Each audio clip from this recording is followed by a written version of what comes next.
يبقى انا قلت مين هم الضباط الاحرار؟ مجموعه من الضباط جمعهم جمال عبد الناصر، عملوا ثوره 23 يوليو. مين اللي عمل ثوره 23 يوليو؟ الضباط الاحرار. سؤال ساذج جدا، هقول لك مين عمل ثوره 23، هتقول لي الضباط الاحرار. مين الضباط الاحرار؟ مجموعه من الضباط. مين جمع الضباط دول؟ جمال عبد الناصر. جمال عبد الناصر. هو جمعهم ليه يا ندى؟ عشان يحرروا البلاد ويقضوا على الفساد. طيب سيطروا على اماكن مهمه في البلد، قلت عليها المره اللي فاتت، زي القاهره وزي اسكندريه. خدوا مبنى الاذاعه المصريه، اذاع بيان الثوره بصوته اللواء. انور السادات. اذاع بيان الثوره بصوت محمد انور السادات. طب البيان مين اللي كاتبه؟ مين اللي كاتب الورقه؟ محمد نجيب. اكيد سهله بقى. كانت بصوت محمد انور السادات. خرج وقعد يتكلم في البيان وقعد يقول، قرأ كل الورقة. مين اللي قرأ البيان؟ السادات. البيان باسم مين؟ نجيب. مين قرأ البيان؟ السادات. البيان باسم مين؟ محمد نجيب.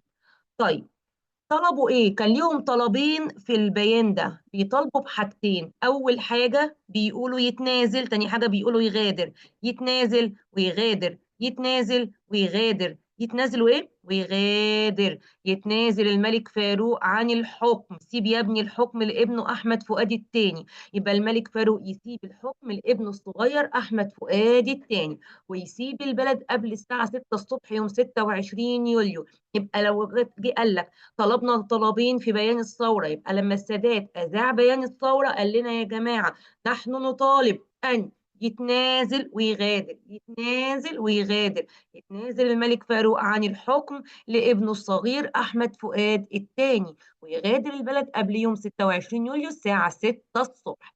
الملك فاروق زعل جدا وقال انا همشي قبل الميعاد المحدد. ليه هتمشي قبل الميعاد؟ ما تستنى معانا الثلاث ايام دول. قال لا، هو ادرك مدى كره الشعب والجيش لحكمه وان انجلترا تخلت عنه.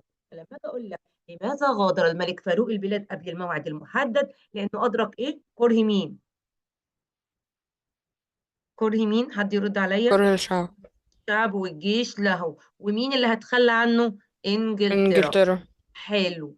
تعالوا بقى نشوف رأي المؤرخين في الثورة، الناس اللي بتكتب التاريخ. تعالوا يا رجالة، انتوا ايه رأيكم في الثورة اللي حصلت دي؟ حصلت ثورة، فبنسأل الناس المؤرخين بتوع التاريخ. الناس بتوع التاريخ قالوا لي ايه؟ والله احنا شايفين ان الثورة دي مش جديدة، دي تكملة لثورات سابقة زي الثورة العربية وثورة 19. صعبة دي. الثورة تكملة لثورات قديمة، الثورة العربية وثورة 19. ناس تانية قالت لي تكملة إيه؟ الثورة دي بداية للتحرر من الاستعمار في كل الوطن العربي. يبقى الثورة دي بداية، أول ما نعمل الثورة دي بداية حركات التحرر في العالم العربي، بداية حركات التحرر في العالم إيه؟ العربي. تمام؟ ومن خلالها ظهرت حركة عدم الانحياز. هو أنا بقول لك يا جماعة، يعني إيه عدم الانحياز؟ عدم الانضمام للكتلة إيه؟ للكتلة الشرقية او الغربية. الكتله الغربيه. مين اللي ماسكها؟ الاتحاد السوفيتي، والغربيه الولايات المتحده. طيب في تنظيم تاني اسمه تنظيم الضباط الاحرار، قلت لك مين اللي عمله؟ جمال عبد الناصر. طيب عوامل، يعني حاجات خلتني اعمل ثوره قلت لك عليها، انت نسيت في الامتحان. قال لك اذكر عاملين من عوامل قيام اي ثوره، هتقولي سوء اوضاع اقتصاديه واجتماعيه. لو انتوا نسيتوا سوء الاوضاع السياسيه اقتصاديه اجتماعيه، خلاص. قال لك عاملين، قول له اوضاع سياسيه واقتصاديه واجتماعيه. طب انا حافظهم، اقول له ايه بقى؟ سوء الأوضاع الاقتصادية اجتماعية، وما فيش ديمقراطية، والمالك فاسد، وهزيمة المصريين في حرب فلسطين. سوء الأوضاع الاجتماعية الاقتصادية، وما فيش ديمقراطية، والمالك فاسد، وهزيمة المصريين في حرب فلسطين، واستمرار الاحتلال البريطاني. لما أجي أقول لك الاحتلال لسه موجود، دلل إيه الدليل إن الاحتلال البريطاني كان لسه موجود؟ هتقول لي بدليل بعد معاهدة 1936 بريطانيا أحاطت أسرى عابدين بالدبابات، وأجبرت الملك فاروق إن يدي الوزارة لمين؟ النحاس. يبقى من هو الذي تولى الوزارة يوم 4 فبراير 1942؟ مصطفى النحاس. رئيس الحكومة 1942، وبتيجي في الامتحان كل سنة. مين ماسك الحكومة 1942؟ أقول له مصطفى النحاس. أقول له مين؟ مصطفى النحاس. يبقى خلي بالك معايا. ايه الدليل ان الاحتلال لسه موجود؟ اقول له بعد ما بريطانيا مضت معايا معاهده 36، حصرت أسرى عابدين بالدبابات، وأجبرت الملك فاروق إن يدي الوزارة لمصطفى النحاس. يدي الوزارة لمين؟ لمصطفى النحاس 1942. طيب خلي بالك، عندي بعد كده المصريين اتهزموا في حرب فلسطين ليه؟ فاكرين سما لما قلت لها انت جبت درجه وحشه وصاحبتك جبت درجه زي الفل ليه؟ اسباب هزيمه الجيش في حرب فلسطين، اتهزمتوا ليه يا مصريين؟ قالت لي والله اول حاجه بسبب مساعده الولايات لاسرائيل، انا ما كنتش مستعد ومعايا اسلحه فاسده. يبقى المصريين اتهزموا في حرب فلسطين ليه؟ عدم اول حاجه مساعده الولايات وبريطانيا لاسرائيل، مساعده الولايات وبريطانيا لاسرائيل، عدم استعداد الجيش المصري للحرب، عدم استعداد الجيش المصري للحرب، ومعايا اسلحه فاسده. يا ملك انت فاسد ليه؟ قال لك عشان انا ظالم ومستبد وباخد رشوه. خضوع مصر للاحتلال البريطاني. انا ما عنديش حياه ديمقراطيه لخضوع مصر للاحتلال البريطاني، والملك فاسد والاحزاب فاسده.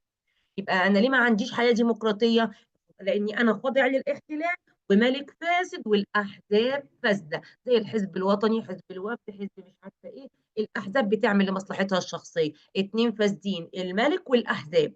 الملك والاحزاب. طيب تدهور الاوضاع الاقتصاديه لمصر. مصر ما عادتش ما بقتش لاقيه فلوس ولا لاقيه تاكل ليه؟ اوضاع الاقتصاديه بايظه ليه؟ هتقول لي عشان معاهده 36 بنت اللذينه دي خلت مصر ميدان للحرب واستغلال موارد مصر الاقتصادية لخدمة مصالح بريطانيا. فلما اجي اقول لك ليه اوضاعنا الاقتصادية كانت بايظة في 36، هتقولي لان معاهدة 36 جعلت مصر ميدان للحرب، مكان للحرب. المعاهدة استغلت ارض مصر. معاهدة 36 جعلت مصر ميدان للحرب واستنزاف موارد مصر الاقتصادية. طيب أوضاع الاجتماعية سيئة ليه؟ المجتمع ما فيهوش عدالة عشان في إقطاع. نظام الإقطاع يعني إيه الإقطاع؟ سوء توزيع ملكية الأراضي، سوء توزيع ملكية الأراضي. عندي نظام إقطاع وفساد الأحزاب. لما جينا المرة اللي فاتت نختار الإجابات قلنا في حاجة مشتركة بين سوء الأوضاع الاجتماعية والحياة الديمقراطية مش موجودة، وهو إيه؟ فساد الأحزاب أو صراع الأحزاب على السلطة، الإقطاع والأحزاب. الإقطاع والأحزاب، سوء الأوضاع الاجتماعية. طيب جينا بعد كده الحصة اللي فاتت وكنا بنتكلم على أهداف الثورة. أنا نفسي أعمل الثورة دي عشان كان عندي 6 أهداف، أقضي على 3 حاجات وأعمل 3 حاجات. أقضي على إيه؟ الاستعمار والإقطاع وسيطرة رأس المال. فبيجي يقول لي في الامتحان اذكر هدفين من أهداف ثورة 23 يوليو. أهدافك إيه من الثورة؟ أنا عندي 6 أهداف، أهدافي 6. افتكر نفسك كده وأنت قاعد في ماتش كورة عايز تجيب 6 أهداف، 6 جوان. أهدافي 6. أقضي على إيه؟ الاستعمار والإقطاع وسيطرة رأس المال، الاستعمار والإقطاع وسيطرة رأس المال. يا ندى عايزة أقيم أعمل إيه؟ عدالة اجتماعية، حياة ديمقراطية، جيش وطني قوي. عايزة يبقى مجتمع عندي فيه عدل، نحكم بعض بالعدل ونوزع الثروات بالعدل. عايزة يبقى إنسان بعيش حياة ديمقراطية، حد ياخد رأيي يا جماعة. عايزة يكون عندي جيش وطني قوي، يبقى عندي جيش. ماشي. طب خلي بالك أنا كده عندي كام هدف؟ 6 أهداف. إقامة 3 حاجات والقضاء على 3 حاجات.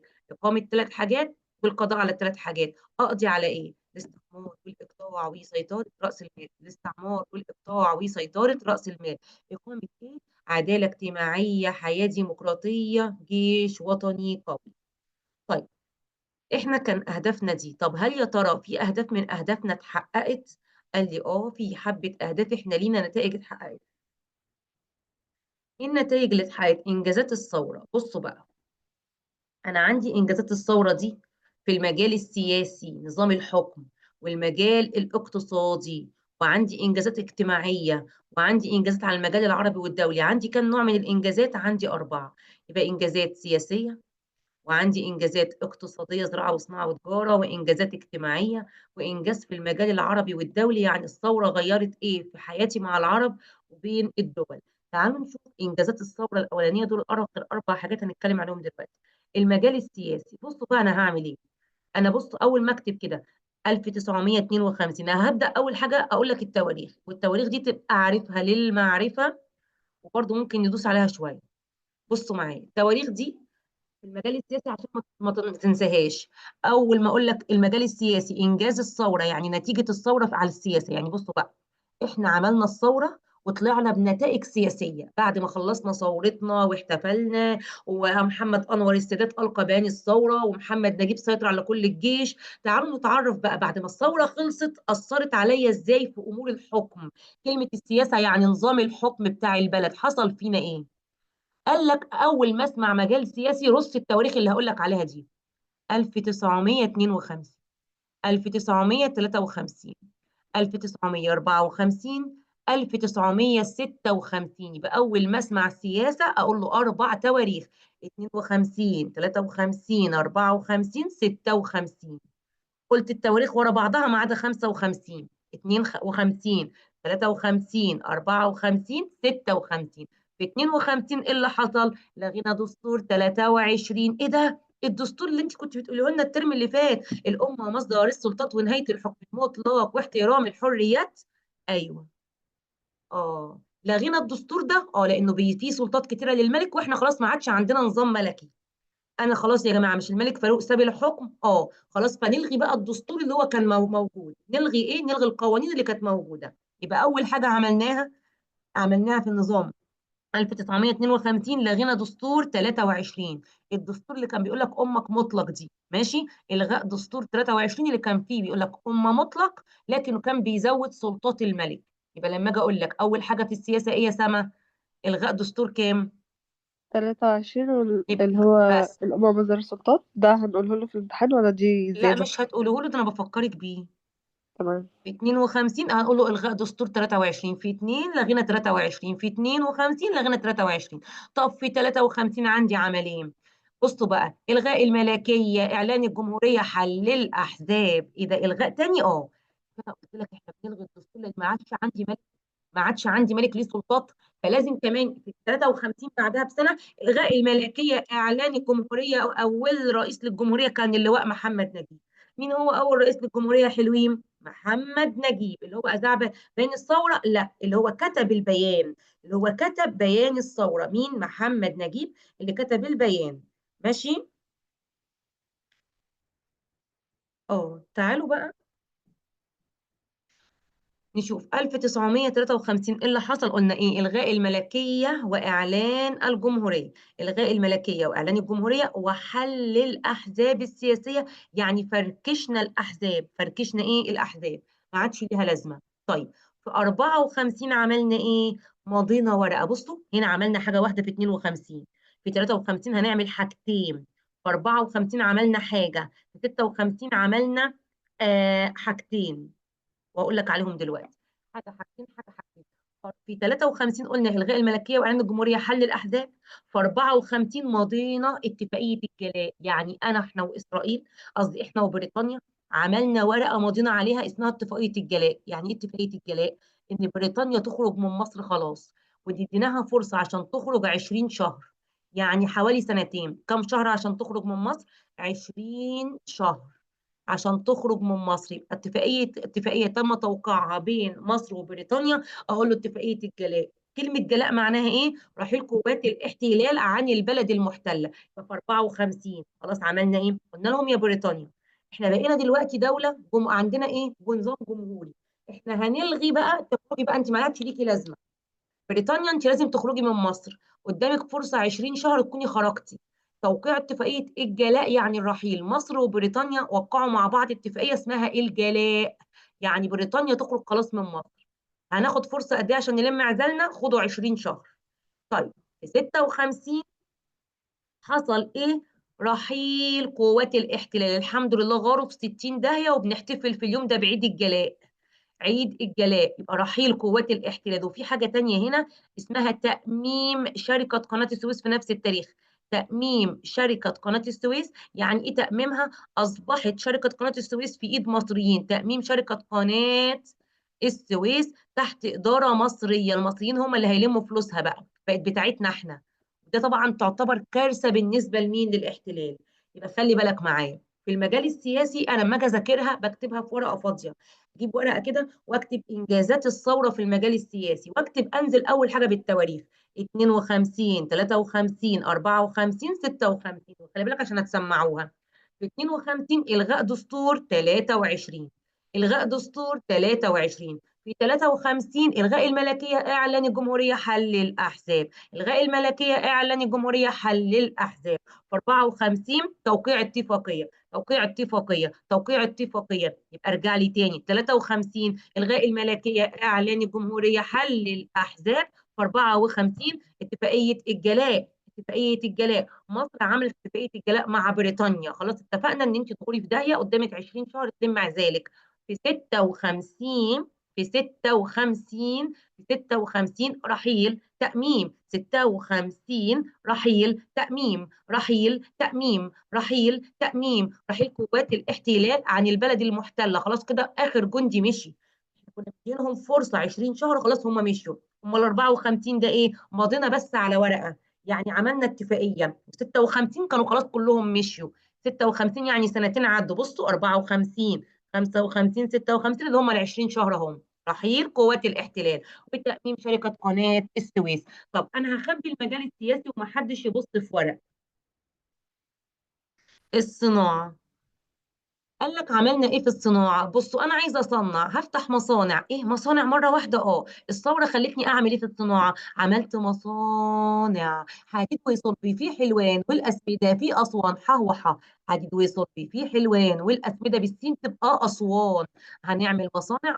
لازم اجيب عمال. اهتم بالتعليم الايه؟ التعليم الصناعي والتدريب المهني. عامل مصانع عايزه عمال يبقى لازم يكونوا متعلمين. كمان لازم اطلع بترول واشغل المصنع بالكهرباء. اهتم بالبحث والتنقيب عن مصادر الطاقه زي البترول. البترول. الاهتمام بالبحث عن البترول. انشاء معامل تكرير البترول.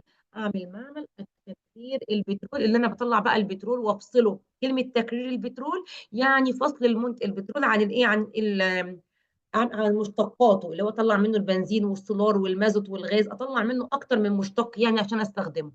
فانا دلوقتي في الصناعه هبني مصانع، وههتم بالتعليم الصناعي، وادور على البترول اللي هو البحث عن مصادر الطاقه. لما اجي اقول لك الاهتمام بالتعليم الصناعي ده انجاز الثوره في المجال الايه؟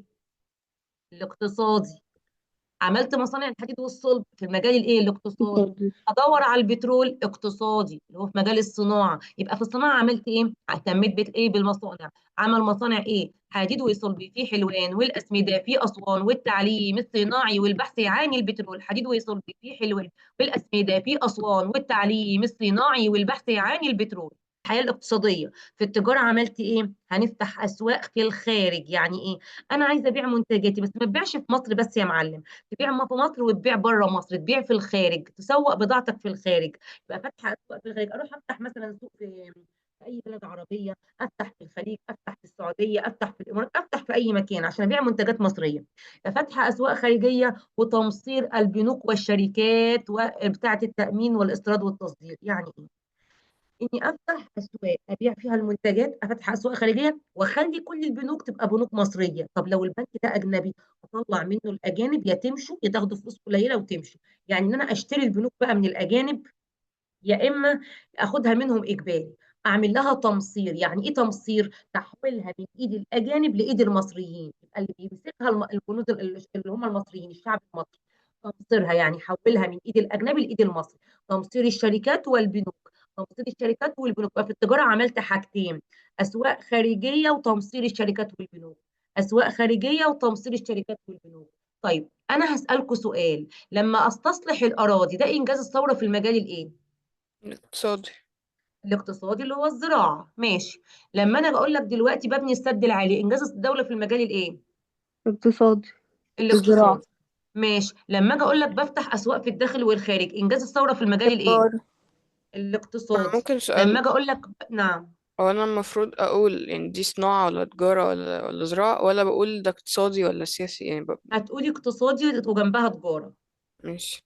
ده الافضل يعني. أوكي. لو اقول لك اهتميت بالتعليم الصناعي، ده انجاز الدوله في المجال ايه؟ الاقتصادي. فواحد ممكن يجي يقول لي ايه؟ استني بس، ده بيقول لي تعليم يعني حاجه في المجتمع. اقول له انت مالك؟ مش التعليم الصناعي ده الهدف منه ان اخرج عيال بتعرف تشتغل وتصنع؟ ما تتكلمش. لو قال لي تعليم بس وما قاليش صناعي يبقى ده انجازات في ايه؟ في المجتمع. لكن قال لي تعليم صناعي ودي اللي بتلخبط العيال. التعليم الصناعي ده انجازات اقتصاديه. انا لما اعلمك صنعه عشان تصنع لي حلو، يبقى انا بهدفي ان اخدم اقتصاد البلد.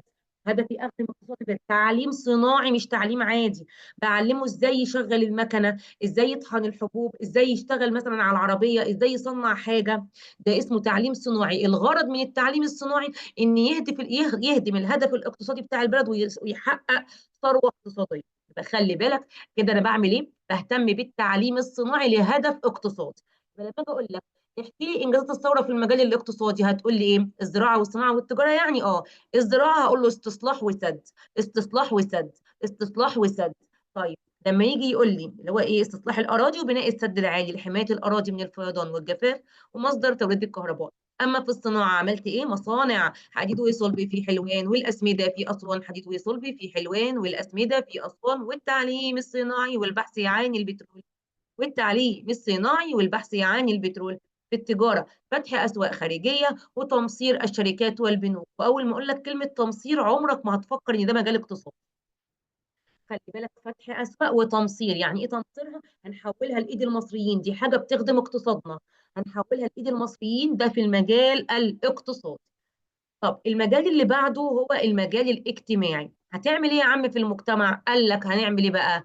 بصوا بقى، اول حاجه انتوا كنتوا بتشتكوا ان الثوره عندها ايه؟ سوء الاوضاع الاجتماعيه، اللي كان عندكم اقطاع، يعني ما كانش فيه توزيع الاراضي بالعدل. قلنا طيب احنا لقينا ناس عندها اكتر من 200,000 فدان و500,000 فدان ومش قد ايه، واراضي كتير جدا. طب ايه المشكله؟ رزقهم، عندهم ورث. لا يا حبيبي مش رزقهم، الاراضي دي كانوا بياخدوها بالاونطه. طب انتوا هتعملوا ايه يا ثوره؟ الثوره قالت بصوا يا جماعه، اللي معاه فدادين كتير هناخد منه كل الاراضي بتاعته. بس كده ظلم وحرام، ازاي ناخد منهم اراضيهم؟ احنا كده بنسرق. لا، احنا هنعمل اعاده توزيع الاراضي بالعدل. وعشان نوزع الاراضي بالعدل، اللي معاه كتير ناخد منه كتير ونسيب له حبه. يعني ايه؟ قال لك هنعمل قانون اسمه قانون الاصلاح الزراعي. قانون الاصلاح ايه؟ الزراعي، اللي بيحدد ملكيه الاراضي الزراعيه. يعني لو واحد عنده فدادين ما ينفعش يمتلك اكتر من 50 فدان. يعني لو واحد يكون عنده 200 ناخد منه 150 يبقى معاه 50 بس.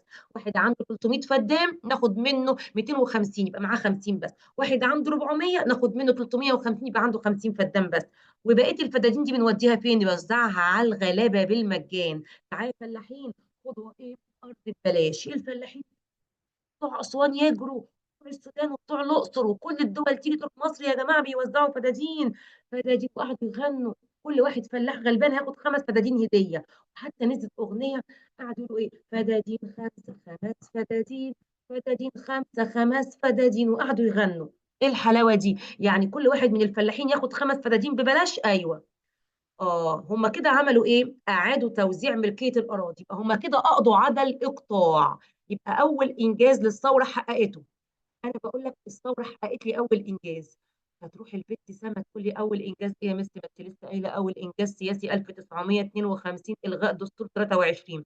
قلت لك لا يا سما، اول انجاز تم تحقيقه كان في المجال الاجتماعي. ازاي بقى؟ بصوا كان امتى؟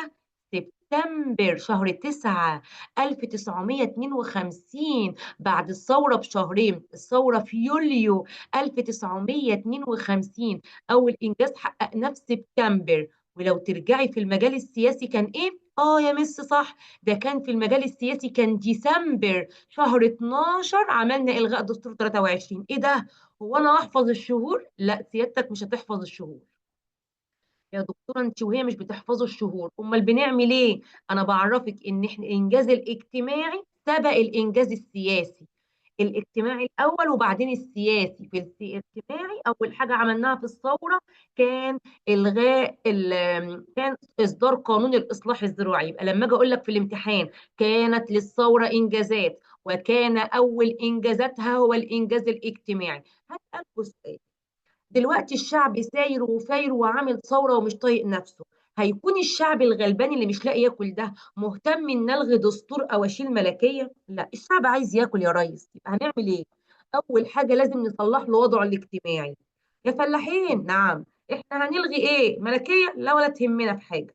احنا هنجيب لكم ارض ببلاش. ايه الفلاحين تزقطط؟ يبقى اول حاجه عملناها اصلحنا احوال الفلاحين الاجتماعيه. عملنا اصدرنا يعني طلعنا قانون الاصلاح الزراعي. ما المقصود بقانون الاصلاح الزراعي؟ قانون الهدف منه اعاده توزيع الاراضي ايه بالتساوي. قانون الهدف منه اعاده توزيع ملكيه الاراضي، بعيد توزيع الملكيه عكس كلمه الاقطاع. يبقى قانون الاصلاح الزراعي الهدف منه اعاده توزيع ملكيه الاراضي. اول انجازات الثوره يا سما كان في المجال الايه؟ الاجتماعي. الاجتماعي، من خلال اصدار قانون اسمه الاصلاح الايه الزراعي. مش انا بصلح احوال الفلاحين الزراعيه؟ في دكتوره بقى شاطره كده ومصحصحه معايا، اول ما تسمع قانون اصلاح زراعي تقول لي اصلاح زراعي ده انجازات اقتصاديه. ده ايه انجاز اقتصادي ازاي؟ قالت لي ما هم بيصلحوا الزراعه، والزراعه ده اقتصاد. اروح انا راقعه بالصوت. ده قانون، قرار الإصلاح الزراعي، مش بيصلحوا الأرض. قرار قانون الإصلاح الزراعي ملوش علاقة بالاقتصاد والله العظيم. الإصلاح الزراعي مش أنا بصلح الأرض، لا، ده أنا بعمل قرارات في الزراعة. بقول لنا يا جماعة نحدد ملكية الأرض، مفيش حد يمتلك أكتر من 50 فدان. خلاص، ده اسمه قانون اصلاح زراعي. يعني ما تجيش نور وهي بتحل الاجابات تشوف كلمه قانون اصلاح زراعي تقول لي ده مجال اقتصادي، اروح انا ضربها على وشها بايدي الاثنين. اشمعنى انا؟ هو جت كده بقى قانون ماشي. اسمه قانون. قانون ده مجال اجتماعي في المجتمع، مجتمع قانوني، قانون اجتماعي، قانون اجتماعي. قانون الإصلاح الزراعي ده في المجال الاجتماعي. السؤال: كيف تم القضاء على الإقطاع؟ ازاي يقضي على نظام الإقطاع؟ من خلال إصدار قانون الإصلاح الزراعي. القانون ده يذكر أهمية قانون الإصلاح الزراعي، بيعيد توزيع ملكية الأراضي وبيحدد الملكية كم فدان؟ 50 فدان. حدد ملكية الأراضي بكام فدان؟ 50 فدان. بكام فدان؟ 50 فدان. يبقى قانون الإصلاح الزراعي اللي بيحدد ملكية الأراضي الزراعية بكام فدان، أقول له ما حدش يمتلك أكتر من 50 فدان. طب أنا كده عشت الفلاحين. العيال الصغيرة في المدارس إحنا عايزين نتعلم، عايزين نتعلم. قلت لهم يلا اتعلموا، مجانية التعليم في كل المراحل كمان، والجامعة مجانية التعليم في كل المراحل. عمل مجانيه التعليم وخلاه اجباري وإلزامي في الابتدائيه كان محمد فريد الترم اللي فات.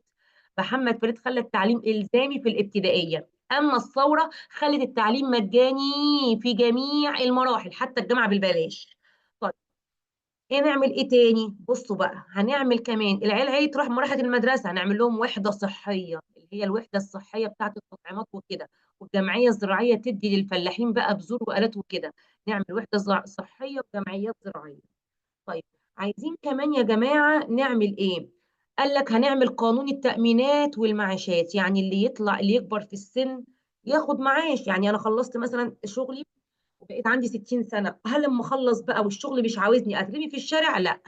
الاول كان الموظف اللي هو ما يقدرش يشتغل يطلع بره الشغل. دلوقتي قال لك لا، يطلع له موظف. انا سبت الشغل خلاص بقى عندي 60 سنة، اخد حاجة اسمها معاش اعيش منه من غير ما اروح الشغل. كمان لازم يكون حد مأمن عليا. افرض موظف راح الشغل وعمل حادثة، وهو لسه شاب صغير عاوز يشتغل، يعمل ايه؟ وده المفروض واحد يكون مأمنين عليه. يعني ايه مأمنين عليه؟ مأمنين عليه من اي حادثه تحصل له. لما تحصل له حادثه وهو في الشغل، المفروض الشغل يتكفل بعلاجه ويصرف عليه ويديله نفقات شهريه طالما هو اتصاب في العمل، هي اصابه عمل وكده. يبقى عملنا قانون اسمها التأمينات عشان نأمنه من اي حادثه. ماشي. والتأمينات دي برضو لما بيطلع معاش بياخد منها فلوس. ياخد قوانين، اصدار قوانين اسمها قوانين التأمينات والمعاشات. كمان عشان ما يتعبش في الشغل حددنا له ساعات العمل، ما يزيدش ساعات العمل عن 6 ساعات. كمان العامل بقى من حقه ان لو في شركه عاوز يخش يبقى ليه نصيب في الشركه او ارباح ومعاه فلوس، ممكن ان هي الشركه او المصانع تديله نسبه من الارباح. يعني الشركه مثلا كسبت السنه دي 100,000 جنيه، تراضي العمال وتدي لهم نسبه من الارباح. حلو قوي. كمان المراه مالها الحلوه الكتكوته، بقى من حقها انها تترشح في الانتخابات وتخش مجلس الامه. مجلس الامه اللي احنا بنسميه دلوقتي مجلس النواب، اصبح من حق المرأة تترشح وتقول ايه وتخش مجلس الأمة. كل دي انجازات اجتماعية. هما كام؟ 6. عملنا ايه؟ اصدار قانون ايه الاصلاح الزراعي. يبقى القضاء على الاقطاع، مجانية التعليم. بصوا معايا هنعمل ايه؟ هنقضي على الاقطاع من خلال قانون الاصلاح الزراعي. القضاء على الاقطاع قانون الاصلاح الزراعي. مجانية التعليم للاطفال المتشردين، مجانية التعليم. ماشي. هنعمل ايه؟ تأمينات معاشات، والعامل بقى 6 ساعات. تأمينات معاشات والعامل بقى 6 ساعات. الوحدة الصحية والمرأة تترشح في الانتخابات. الوحدة الصحية والمرأة تترشح في الانتخابات. ارجع لي تاني، القضاء على ايه؟ القضاء على الاقطاع. القضاء على الاقطاع ومجانيه التعليم للاطفال المتشردين. يلا معايا، القضاء على الاقطاع ومجانيه التعليم، انجاز اجتماعي. القضاء على الاقطاع، القضاء على الاقطاع. ماشي، انا نسيت القضاء على الاقطاع، اقول له ايه؟ الإصلاح الزراعي ومجانية التعليم. الإصلاح الزراعي، قانون الإصلاح إيه؟ الزراعي، عشان ما تلخبطش وأبقى عارف إن الإصلاح الزراعي ده اجتماعي. تاني، يبقى لو قال لك في الامتحان إيه هو إنجاز الثورة في المجال الاجتماعي، أقول له إيه؟ الإصلاح الزراعي مجانية التعليم. الإصلاح الزراعي مجانية التعليم، تأمينات معاشات والعمل بقى 6 ساعات. تأمينات معاشات والعمل بقى 6 ساعات. وحدات صحية والمرأة في الانتخابات. وحدات صحية والمرأة في الانتخابات. تعرفي تقوليها يا سما زي ما انا قلتها؟ يا سما. مش قوي. طب قولي يا سما كده، انجازات الثوره في المجال الاجتماعي قانون ايه؟ الإصلاح الزراعي الاصلاح الزراعي مجانيه. والتعليم والوحدة حلو. الصحية لا، الجمعية. الاصلاح، لا استني. الاصلاح الزراعي مجانيه التعليم، تامينات معاشات. ها، تامينات الإصلاح ومعاشات. قولي. ماشي. الإصلاح الزراعي مجانية التعليم، ها، تأمينات معاشات، والعمل والعمل ل6 ساعات. بقى 6 ساعات. ها، ايه تاني؟ الوحدات الصحيه والمراه في الانتخابات. الوحدات الصحيه والمراه. في الانتخابات. حلو عسل. يلا يا نور سمعيني صوتك، الاصلاح ايه؟ الإصلاح الزراعي، مجانية التعليم، ها، آه... تأمينات. تأمين تأمينات معاشات والعمل في بقى 6 ساعات. تأمينات معاشات والعمل بقى 6 ساعات بقى 6 ساعات. وحدات صحية والمرأة في الانتخابات. وحدات صحية والمرأة. في الانتخابات. آخر إنجازاتي المجال العربي والدولي. عشان ما تفزعش قلبك، في المجال العربي عندي 3 كلمات: مصر ساعدت كل الدول العربية والإفريقية إنها تتحرر. أنت يا مصر بقيتي حرة وعملتي ثورة. الله، قالت لنا أنتوا فاكرين إن أنا بتحرر لنفسي؟ أنا هساعدكم كلكم تتحرروا. يبقى في المجال العربي، يعني أنت دولة عربية، هساعد الدول العربية صحابي. في المجال العربي أنت والعرب عملتوا إيه بعد الثورة؟ وفي المجال الدولي عملتي إيه مع العالم الخارجي؟ يبقى في فرق بين كلمة إنجازات الثورة في المجال العربي، يعني مصر وأصحابها العرب. مصر وأصحابها العرب. أما في المجال الدولي، مصر مع الدول الخارجية.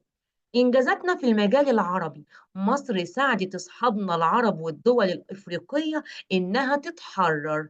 مين؟ المغرب وتونس والجزائر والسودان. كينيا دي أقول لك دي دولة إفريقية زي كينيا، دي دول عربية. تونس والمغرب والجزائر والسودان، العراق كويت اليمن وكينيا، دي دولة إفريقية. دولة من الدول الإفريقية اللي مصر ساعدتها في التحرر من الاستعمار، أقول له كينيا. يبقى ده دول عربية. يبقى أنا مصر عملتي إيه بعد الثورة في المجال العربي؟ قالت لي ساعدت العرب أصحابي إن هم كمان يبقوا أحرار. يبقى إنجازات الثورة في المجال العربي: مساندة الدول العربية والإفريقية في التحرر، وساعدنا شعب فلسطين، وعملنا وحدة مع سوريا 1958. وهناخدها في الدروس الجاية. 3 كلمات في المجال العربي. قلت بصوا بقى: مصر ساعدت العرب ان هم يتحرروا، وساعدت فلسطين، ووحده مع سوريا. الكلام ده اقوله ده انجازات الثوره في المجال العربي. المجال العربي مساعده مين؟ مساعده العرب في التحرر. مساعده العرب في التحرر. وعملنا ايه تاني بعد ما ساعدنا العرب؟ ساعدنا شعب فلسطين، خصوصا فلسطين. وعملنا وحده مع مين؟ بين مصر وسوريا، ايد واحده، حتى كان علمنا واحد. كنا راسمين نفسنا علم كده اخضر فيه نجمتين، اللي هي وحده مصر وسوريا. مصر وسوريا، وحده بين مصر وسوريا 1958. بيجي يسأل الدكاترة سؤال ويقول لهم: الوحدة يا جماعة اللي تمت بين مصر وسوريا في 58 ده إنجاز الثورة في المجال إيه؟ ده إحنا الاتنين عرب. إنجاز في المجال العربي. يبقى خلي بالك لما يجي يقول لك ما هي إنجازات ثورة يوليو في المجال العربي. عملنا 3 حاجات: مساعدة العرب في التحرر، ساعدنا فلسطين، وحده مع سوريا. الدولي يعني على مستوى العالم. بعد ما عملت الثوره، علاقتك بقت ايه بالعالم الخارجي يا مصر؟ مصر عملت مصيبتين حلوين. اول حاجه، عارفين يا ولاد الدوله الوحيده اللي كانت بتبيع الاسلحه كانت مين؟ كانت الولايات المتحده الامريكيه. ممنوع اي حد يشتري سلاح الا من الولايات المتحده بس. مصر قالت انا عايزه اكسر مناخير الولايات. هتعملي ايه يا مصر؟ قالت انا هشتري بقى سلاح من هشتري سلاح من الاتحاد السوفيتي. هشتري سلاح من روسيا، يعني الاتحاد الايه، الاتحاد السوفيتي. مصر لما تشتري سلاح من الاتحاد السوفيتي تضايق كده مين؟ تضايق بريطانيا، تضايق قصدي الولايات.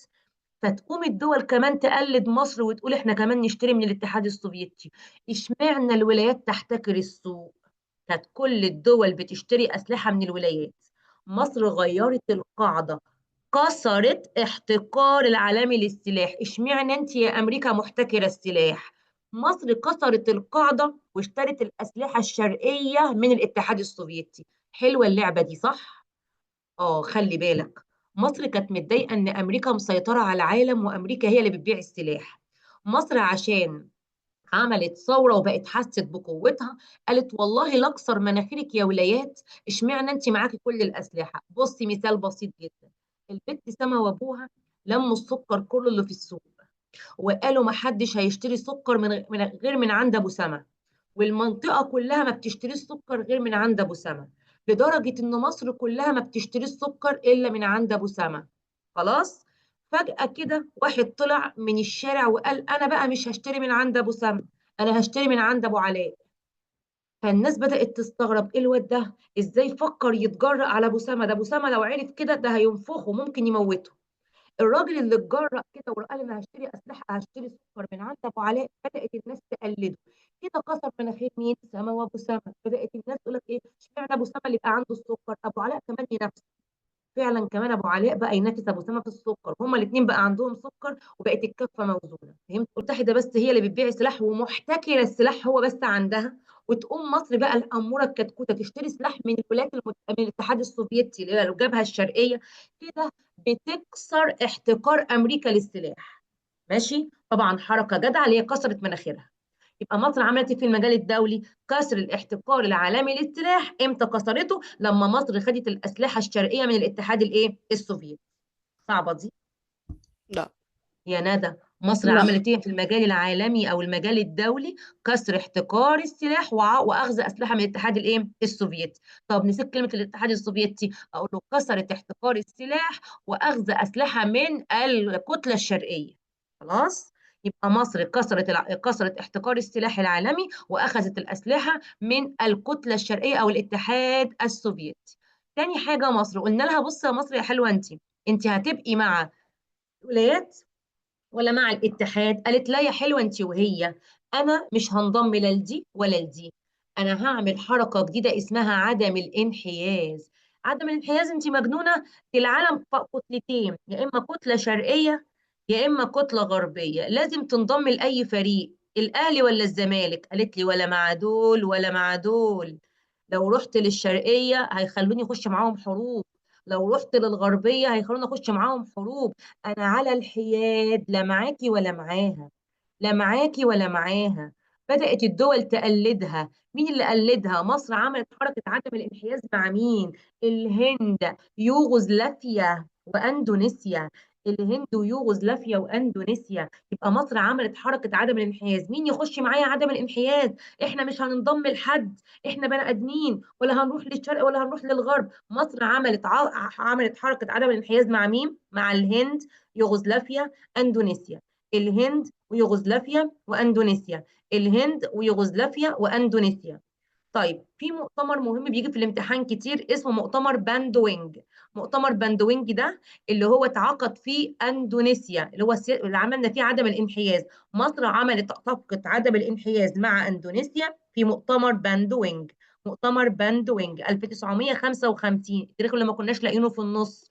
بصوا معانا، مصر عملت صفقة عدم الانحياز مع اندونيسيا في مؤتمر باندوينج، في مؤتمر باندوينج، في مؤتمر باندوينج في اندونيسيا، مؤتمر باندوينج في اندونيسيا. تاني، دي اخر جزء عندي في الدرس اللي هو بيتكلم على انجازات الثوره في المجال الدولي. مصر عملت ايه بعد الثوره دوليا؟ عملت حاجتين، كسر احتكار السلاح وحركه عدم الانحياز.